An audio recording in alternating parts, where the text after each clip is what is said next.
Paul was sitting on the opposite side of the room, and I didn't really even like connect with him for the first couple meetings. And being in real estate, I've got lenders chirping in my ear daily. Okay, like I'm the best, I'm the best, I'm the best. Oh, okay, whatever. And then I was hearing Paul speak, and I was a little nervous about him.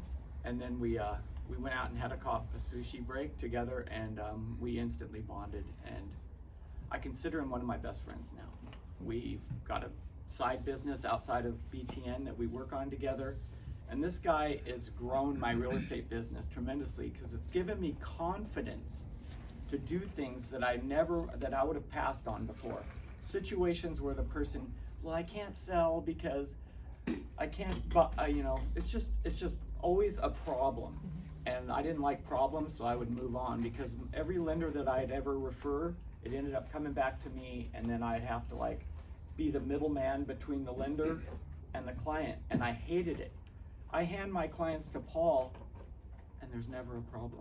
I never hear one word from any client when I hand them over to Paul. In fact, nothing but compliments about Paul. I handed over one of my best friends for almost 40 years. Almost 40 years. His name's Mike. I'm the one I sold his house for $240,000 over asking. It's that one. Wow. And I would never have handed him over to anybody. And I handed him over to Paul with no fear. And he put together a program for Mike that would scare the living hell out of most people. Like all the crap he had to do. He's retired. He has anxiety. He didn't want to go through all this stuff. And Paul walked him right through the process, and he's in a new home. And what did we do it in, like 70 days or something? Yeah. We did it from prepping, I found his house. Paul got the loan for it. Then we sold, then I moved him into that house, prepped his second house, his house that he originally sold that, took the money from that. It's a long, convoluted story. But anyway, this man can be trusted, and he's like family to me. And that's all I got. There is a few new people here today, so I thought I would talk a little bit about myself and how I got into lending, and then I'm going to talk about some lending stuff, some examples, and then I'm going to have some time for questions. Hopefully I will. So I was raised in Northern California, went to school in Northern California, and I really thought I wanted to be an engineer. So I went to school, San Jose State, started engineering, and I realized there was no girls in engineering at that time. I was the only, it was just me, and I was like, this is not for me. So I know it's crazy to change a major for girls, but I did. So I got my degree in marketing, actually with a communications minor, San Jose State. At the time, they're like, hey, you gotta get into sales. If you want to do marketing, you have to do sales first. So I'm like, okay. I got the good fortune of working at AT&T for a number of years, and then I got into the wireless business, the tower top amplifiers that we all use for our, when we're talking on our cell phones, and that got me to travel all over the United States and different parts of the world too for the company I worked for. And amazingly, I literally probably traveled about 50 weeks out of the year, I would say, something like that. That's cool. But my travel agent is now my wife, because I talk to her all the time. And so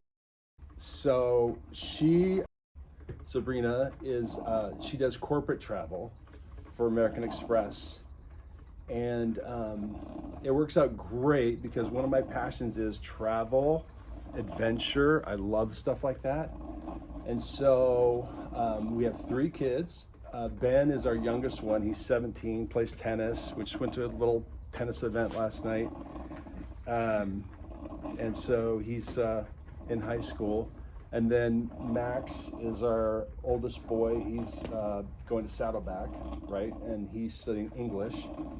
And then our daughter, Lindsay, is a teacher and a singer. And she is going back to school, actually at my alma mater in San Jose for singing. She's leaving this summer, so we're going to miss her. But anyway, we do love adventure. And so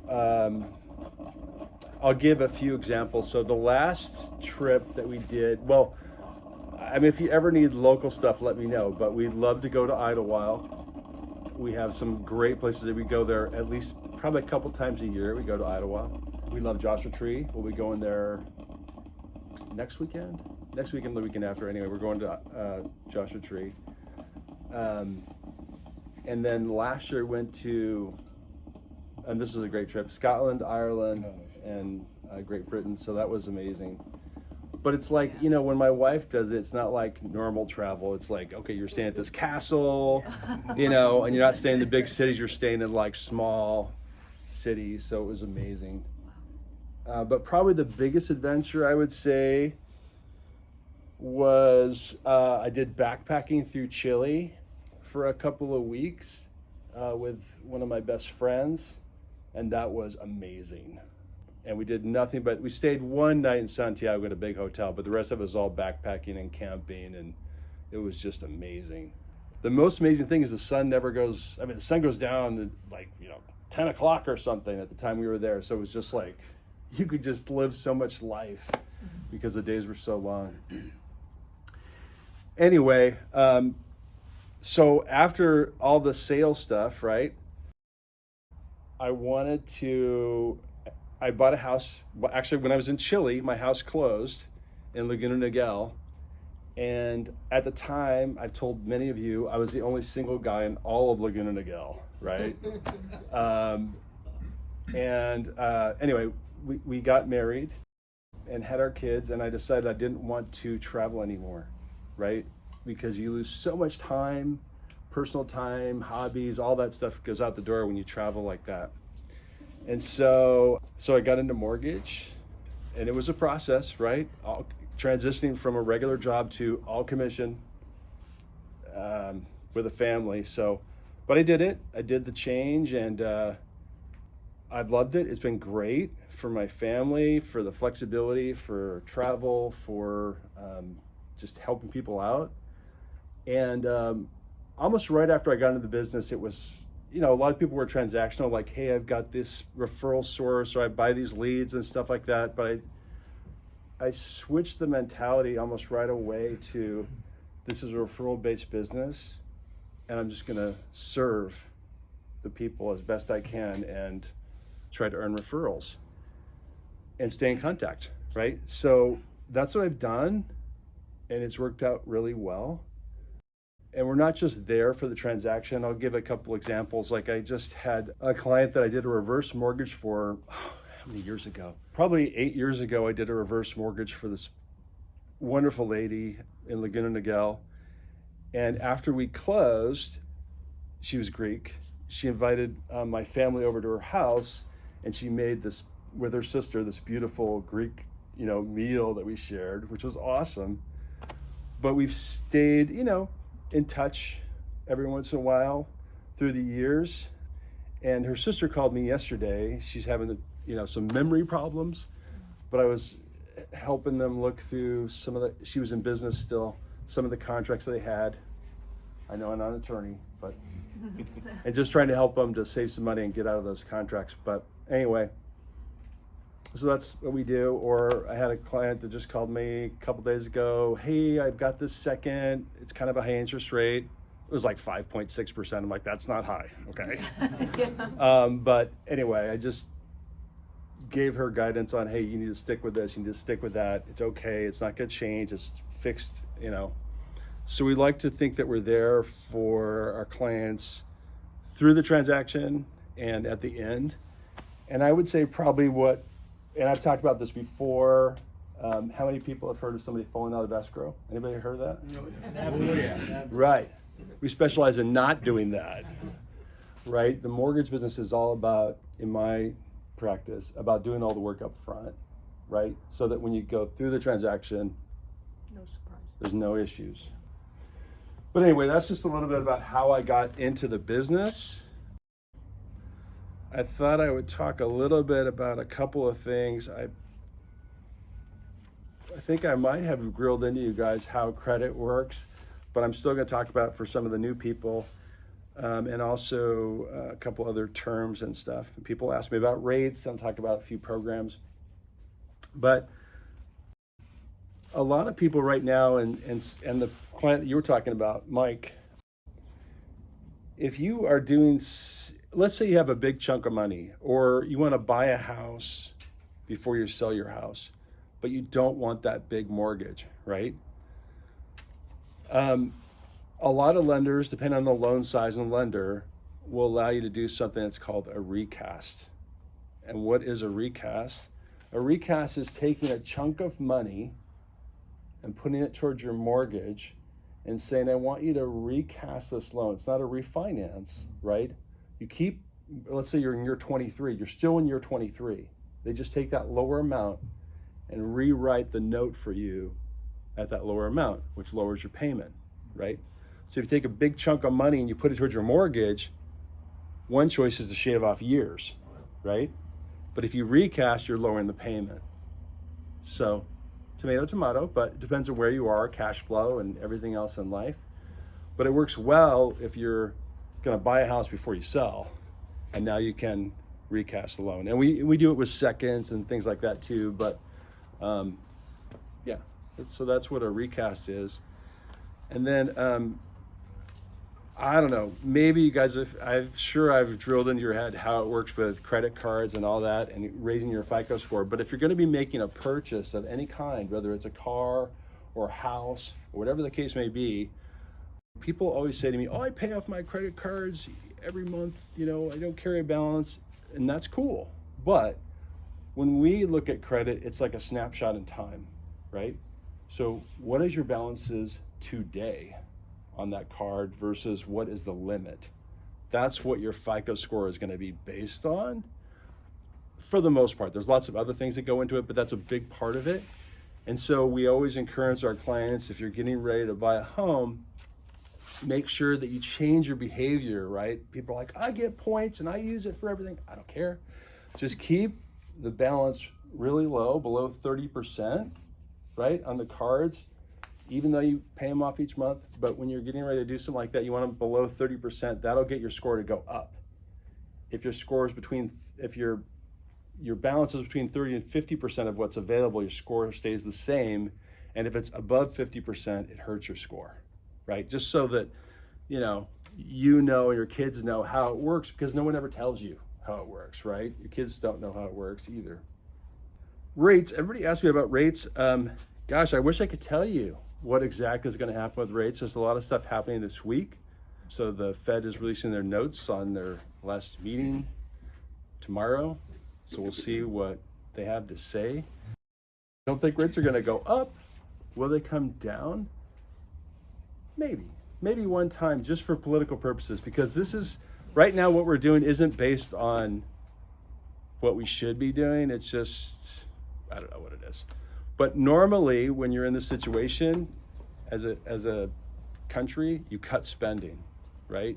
You don't put money into the economy because that makes inflation go higher. And so we really only have two ways if we're going to talk about what should be done for the rates to come down. And that is for either inflation to start to come down or for unemployment to go up.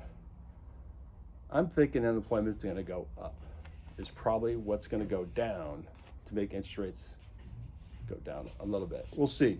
Red Lobster just laid off, closed a bunch of stores. So stuff like that is what is going to, BK Broiler, I call it.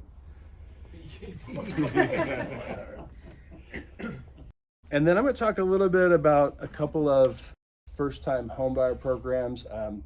So I have one, I haven't used it, it just came out. And it's just always a challenge when there's an income-based thing in Orange County, but I'll talk about it anyway. Maybe people are buying in other places too. But we have one program where, let's say you're doing 3% down, you could get up to $15K for a first-time home buyer. There's no interest rate and you don't make a payment, you just have to pay it back whenever, if you sell your house or refinance or whatever. But that's 100% financing, which is amazing. Could be amazing for somebody. Oh, interesting. Yeah, but income limits, right? So you got to be below $84,000 of income. So then you get into can I get this house? Do I have enough money here? And anyway, that's what you get into with that. And then another program, which I've just closed 2 of them, amazing.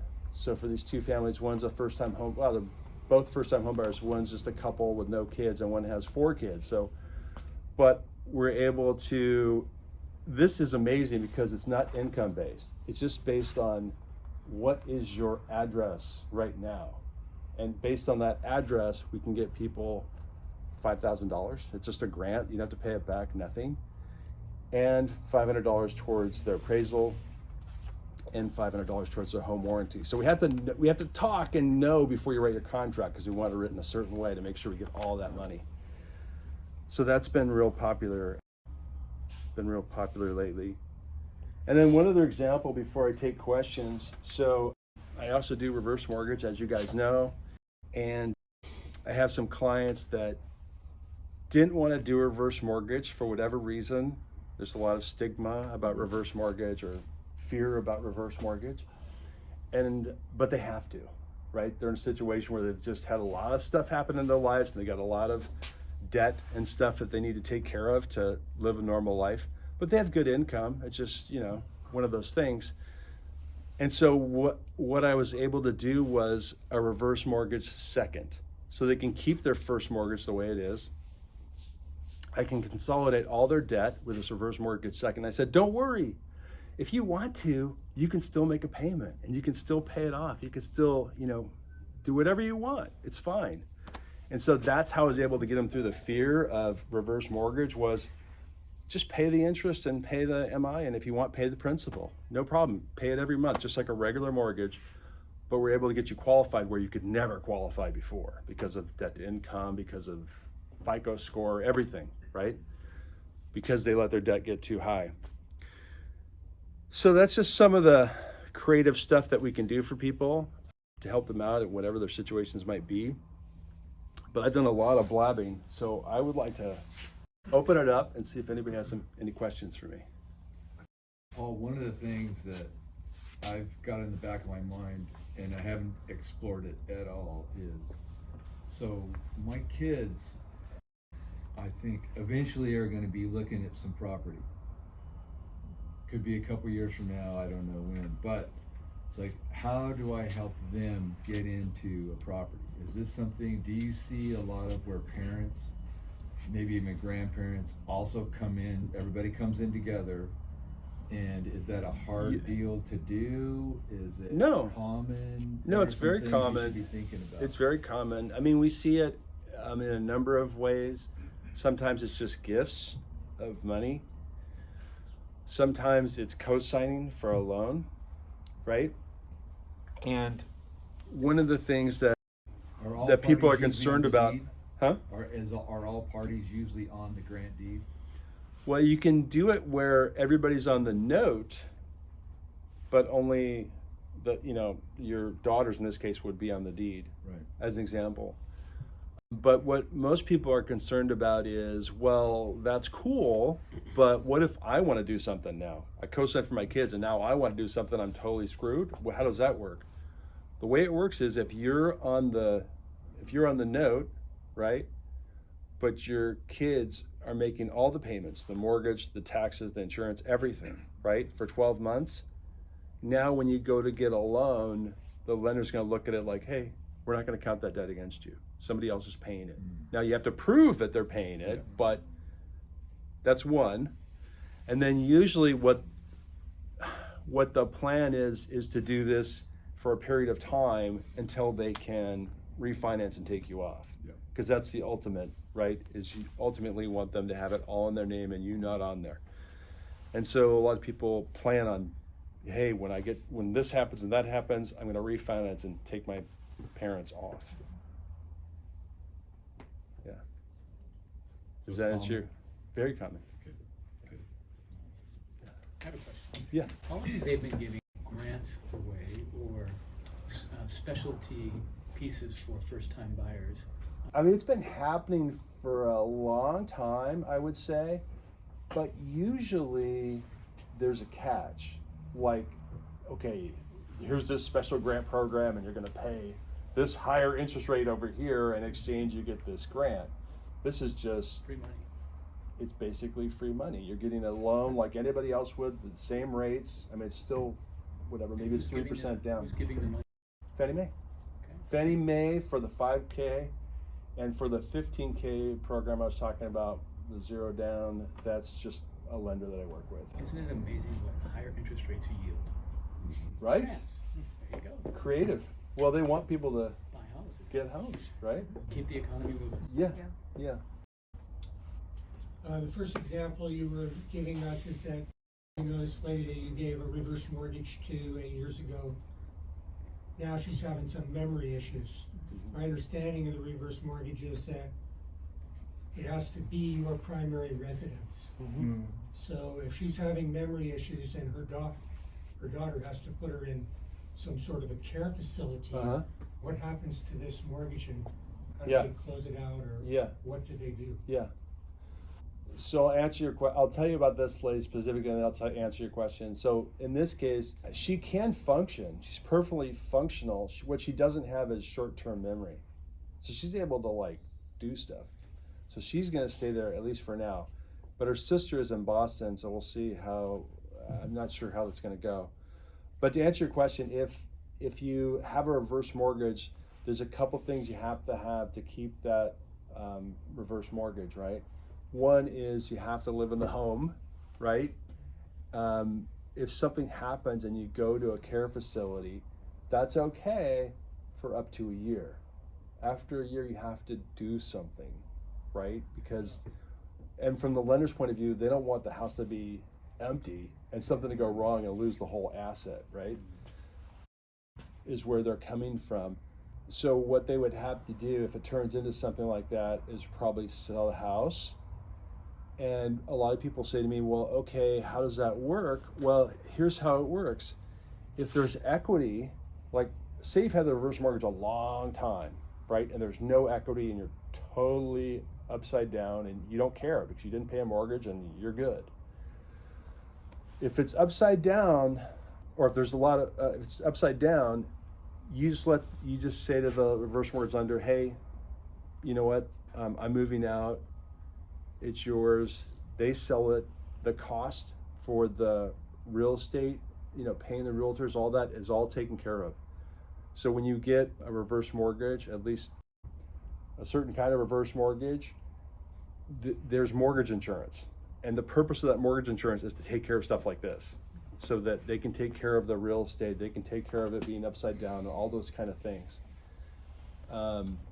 If it turns out that there is equity, like say in your case, you've built equity and you know your house has a lot of equity because you've done different things, you just sell the house and you take whatever proceeds there are and use that, in this case for my friend, for her care, right? She could use that, whatever is left in there, for her care, just like a regular mortgage. Does that answer your question? Oh, yeah. So in the worst case scenario, this lady has to go into a care facility. You have a year to Yes. straighten all that out. Yes. Yeah, that's what I was concerned about. Yeah. And you know, in some cases, even after that year, there's time, but you have to communicate with the lender. You can't just be like, you know, whatever. But anyway, yeah. If they live there until they pass, once they pass, how long do the heirs? Same thing, a year. You have a year to It is a year. Okay. Yeah. I mean, it's basically, you know, I should say you could get up to a year. They're gonna know that the person has passed because they monitor all that stuff. Yeah. So, you know, you can get 6 months and 3 months 2-3 months extension, so a year, basically. Just to build on this question. Yeah. When you do a reverse mortgage, do you set up co-executors in the case of an elderly person so that others can execute in the event that this person becomes incapacitated? Yeah, so part of the plan for all of us actually, right, is to all have a trust, and usually in that trust you'll set up powers of attorney, durable powers of attorney and things like that, so that there's somebody to take care of things for you. One thing that's really important, as we all have older parents, is that is to set that stuff up ahead of time, right?